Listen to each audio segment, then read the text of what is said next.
Hey everyone, in this quick tech how-to video, I'm going to show you a trick on how to insert special characters inside of a Google Sheets file. If you're familiar with Excel, you know that you can easily add symbols or special characters inside of a spreadsheet by one of two ways. You can either use the wingding fonts to add them, or under the Insert tab, you can choose Symbol. But the issue with Google Sheets is, Wingdings is a Microsoft font and you're actually pretty limited to the number of fonts that you can use inside of Sheets, so it's not available. Secondly, if you choose Insert at the top, there's no special character option. But there is a trick to get around this by using Google Docs. First, open a new tab and from the Google page, choose the Apps icon and then choose Docs.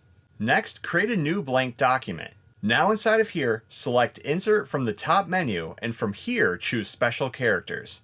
You'll then get a pop-up with all of the available characters. You can choose from the first drop-down the category, and then from the second drop-down a type. Once you find the character that you're looking for, click it. It will then insert the special character. Next, highlight the character and then right-click and choose Copy. Head back to your Google Sheet file, place your cursor where you want to insert and then right-click and choose Paste.